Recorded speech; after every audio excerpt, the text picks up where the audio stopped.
Joining us now on the Nordic Football Podcast, I'm delighted to say that we're going to be joined by perhaps the man of the weekend after a fantastic result for AFC Eskilstuna, who beat the champions Malmo 3-1 at the weekend.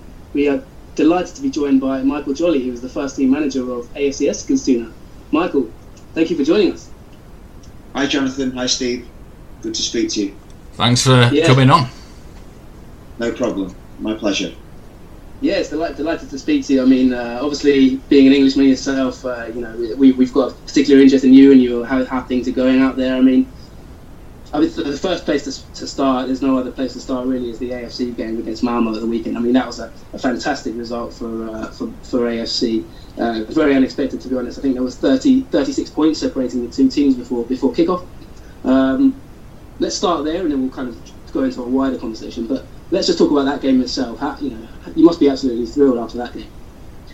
Yeah, absolutely. I think it was really the culmination of all the work that we've been doing since I arrived over a couple of months. But to speak about that game in particular, of course, when you play in Malmo, we knew we were heavy underdogs, and we had to find maybe a slightly different way of playing or making the game feel different for Malmo. The fact that some of their spectators decided not to come to the game, I think, worked in our favour, because our stadium has a particular feel to it, and it would have been strange for the Malmo players coming out into that atmosphere. And I think the way we played as well made it a different kind of game for Malmo, and it was a different kind of problem for them to solve. And happily for us, we managed to get the better of them, certainly first half, and got a really good lead, and then second half we defended for our lives, and our goalkeeper played well, and it was a great 3 points. So it's a big boost for us in our situation to beat Malmo. I think they are the best team in Sweden, and I think they will go on and win the league. So it shows that we can compete with the best. But now we have to quickly refocus, because we've got 10 more important league games and a cup game to play tomorrow night. So we can't just rest on our laurels and be happy with the fact we beat Malmo, because we still have a big job to do to stay in Allsvenskan. Yeah, I mean, let's look at this from a tactical point of view to start with, if you don't mind, before we widen it out. I mean, you've been at Burnley yourself in England, and you're from all reports like an upcoming young coach, and you've got new ideas, and you've seen things you've brought to Sweden already. I just wondered from a tactical point of view how you approached the Malmo game, because obviously they're the champions, they're a massive club, and you've had some transfer dealings yourself. I just wondered if there's anything tactically you did that was maybe different, or even if it was like training in the lead up to the game, or getting in the mentality of the players to make them believe they can beat Malmo. Tell us a bit about the approach from a coach's point of view, and how you approach those kind of things, those challenges. Yeah, I mean, we looked at, myself and my assistant coach, we looked at a lot of Malmo games, and we played them ourselves in my first game in early July. So we knew their structure quite well and how they like to attack. And we decided our best approach was going to be to man mark certain key players. So we did that, and we identified players in our team that we felt could do specific jobs against specific players, and then we had certain areas of the field that we wanted to try and press very well or very aggressively to try and win the ball. So it was really based on man marking, pressing in certain areas, and then using the good players that we have on counter attack. So we've got Mohamed Bouyataray and Omar Adari, and others who are very effective counter-attacking players. And we did a lot of preparation during the week on those aspects, certainly on man marking, because so many players are used to zonal marking now and really forget about man marking. So we did some work where we did some video work looking at basketball players man marking their opponents and distances from the opponents as the ball travels and these kinds of things. And I have to say to the players, they did a great job, because they learn it very quickly, and it was challenging for them, because, like I say, it wasn't something they were used to. There's a lot of decision making involved, because of course if one player loses his man, then everybody else has to make an adjustment as well. So tactically it worked out really well, and it's a great option for us to have in these last 10 games, because if we find another team that we think it's appropriate for, then we know the players can do it well if we ask them to. Yeah, that's really fascinating. I mean, very very quickly on that one. I mean, I know that you play Tai Tayo, who we'll speak about in a second, because we talked about him in the last podcast. But Andrew Fox is a player from England, and he kind of played on the left side. I don't know if I'm right in saying this, but is he a kind of a primary left midfielder, or was he a left back that you had kind of decided to play in an advanced role to shore up that left side with Taiwo as a left back? He's got an interesting background, Andrew, because he played for Peterborough in League One and Stevenage in League Two as a left back predominantly. But he spent some time in the United States in college football, playing more in a more advanced role on both sides of the field. So on the right hand side, coming in on his left foot, on the left hand side, delivering crosses from high up the pitch. So one of the reasons I wanted to sign Andrew, number one, he's a very good character. Number two, he's a very good player, and number three, he can play in 2 or 3 different positions on the field. So that was perfect for us, because we wanted that versatility in some of the players we were bringing in. And certainly against Malmo, he had a really good performance, and I think he created at least 1 goal for Buya. So no, he's done really well in the 3 games that he's played. And that leads me to the next question in terms of the differences between perhaps Swedish football and English football, because you've come, like I say, you've come from Burnley and you've been in English football predominantly, and you've gone there as a foreign manager, and you obviously, there's been English managers in the past. Roy Hodgson, for example, is a high-profile one, who've implemented their own ideas in different countries.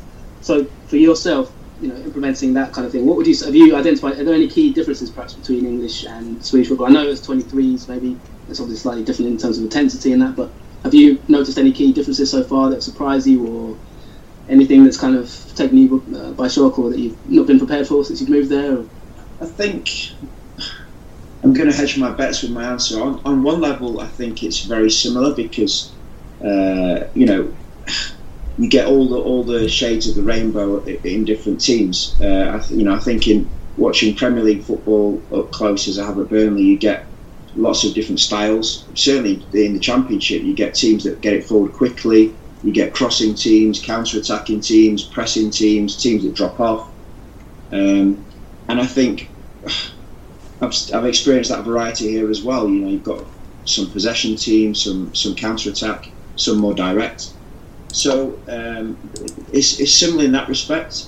What I would say is I think we're slightly different in Sweden, because we've got a slightly different profile of players. We've got quite a few African players and players from different countries, whereas a lot of players have got mostly Swedish players in their squad. A lot of teams mostly Swedes in the squad. So I'm not saying that limits them, but that usually you get a similar type of team structure, and most of the teams here are possession based. So it's as well, right? 4-4-2 is a sort of fairly common formation as well at times. Yeah, that's true. But I mean, what I've already learned some new things since I've come to Sweden. So in England, I think a lot of teams like to make a back 3 when they're building up by dropping in one midfield player, either between the centre backs or to the side of the centre backs. Whereas here, a lot of teams send one fullback up on one side and just leave the rest of the back as a back 3. So you get this kind of asymmetric attacking, with one fullback higher than the other and one wide player coming inside. So there's been some really interesting things that I've seen for the first time here as well, and that's been good for me. That's fascinating. I mean, let's move on to the summer transfer window, because there was significant business for AFC this summer. I mean, I believe I'm right in saying this is your first season as a kind of a first team manager at senior level. Is that right? Yeah, that's true. Yeah. Yeah. So I mean, how was the summer window for you? Your first experience of that, was it a bit crazy? And obviously, you've got players in from completely different countries, backgrounds. Tai Taiwo was at AC Milan, for example. Andrew Fox has come from Stevenage. Other players. How hard was it for you to get the players that you wanted? And how was the window in general? Yeah, I'd say that was one of the toughest parts so far, because it's funny, you become a head coach and all of a sudden you're the most popular man on on LinkedIn with agents and all these things. So I think we were probably getting, between myself and the sporting director, we were getting sent between 30 and 50 players every day of the window. Wow. For us to look at. How do you filter that kind of thing? I mean, it's almost impossible, surely. I relied heavily on the sporting director, and he did a great job. Azat Budak, our sporting director, he did an excellent job in terms of doing a lot of the filtering and trying to, I spoke with him early in the window to try and give some clarity on the types of players we wanted to recruit. We had certain positions requirements and also certain character or characteristic requirements, I guess. But for me, there was two big aspects, because I'd just arrived, and obviously we're in the situation we're in at the bottom of Allsvenskan. Yeah. So there were some players that I felt fairly quickly weren't going to be able to help us from inside the club, and it was probably just as important to find new solutions for them, whether it be loan or to go and play in new clubs, and that really created space in the squad to bring in Taiwo, to bring in Andy Fox, Sharif Mohammed, Farshad Noor, and the other players we brought. So it was important that we did both sides of it, because if we just brought the players we brought without releasing the ones we released, then that would have been tough. But I'm quite happy with the squad. I think we leave the window much stronger than we entered it. And the last thing to say is, we have got some excellent players, and the window is closed in Sweden now, but I know it's still open in Europe, and we're keen to hold on to our best players, all our players, but certainly our best players, because I know that there are some clubs that covet them, and they've been performing well, certainly recently. So if we can hold on to them, I think it gives us a great chance in these last 10 games. Yeah, that'll be interesting to see. I mean, I know there's been some interesting, Adari and Buyatori, for example, the two players who've done really well, and I'm sure there are others. So that'll be a challenge for you, I imagine. I mean, one of the reasons the Malmo game was such a big result as well is because it actually pushes AFC up to 11 points now, which from 20 games, which has pushed them now to sort of 5 points off being in with a shout of survival. Jönköping as well are kind of fourth bottom with 19 points, but a win could take you above Halmstad, give Sundsvall 5 points. So you've really put yourself back in the race. I mean, how do you see your survival chances going forward from here with 10 games left?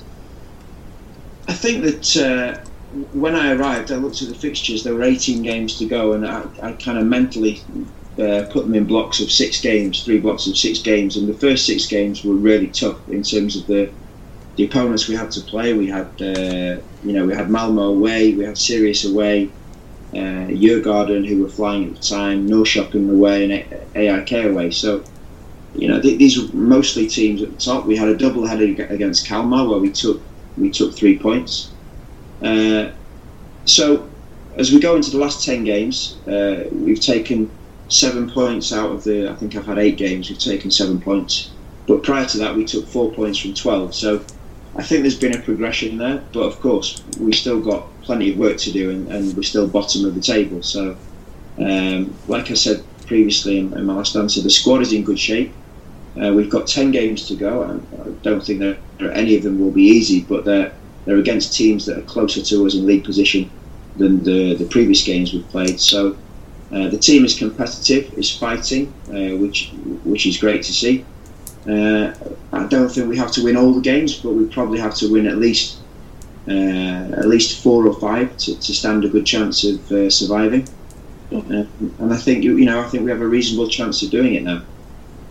Yeah, it's going to be fascinating last 10 games, and obviously we wish you the best of the Nordic Football Podcast. I mean, the final question I have really before we let you go, and I'm sure you've got many things to be doing, so we really appreciate your time. But yeah, just wanted to kind of ask you what you feel like the lifestyle change has been like, and moving to Sweden. Obviously, there's the human side of things. Going to a different country, having to adapt to the culture, maybe pick up a bit of Swedish. I don't have many words in my vocabulary myself, but how's all that kind of side of things been for you? And you enjoying the experience in general?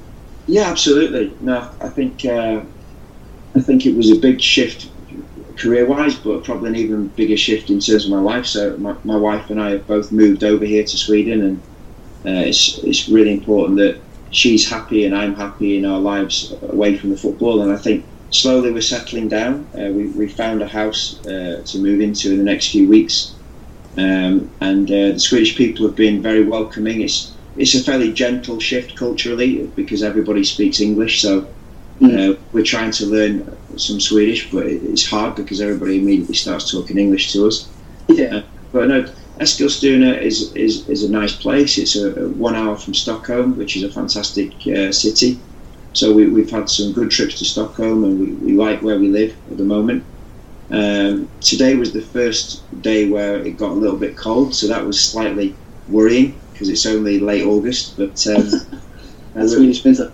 Yeah, so we're gearing up for the winter, I guess, at this time. But no, everything's worked well so far, and we're quite happy here, and we're enjoying the experience. That's fantastic stuff. Yeah, and my only advice there could be get yourself a scarf and some nice gloves, because it does get cold in Sweden in the winter. I know that from experience. But anyway, Michael, it's been really fascinating talking to you, especially about certain things, and the insight you've given us has been really, really well appreciated. So yeah, we wish you all the best. We'll be keeping an eye on your games as we have been doing since you arrived in the country, and yeah, I hope to talk to you maybe soon, maybe towards the end of the season. But yeah, thanks again for your time. I really appreciate it, and good luck for the rest of the season. No problem, my pleasure. Thanks for the call. Cheers. Bye bye. Thanks.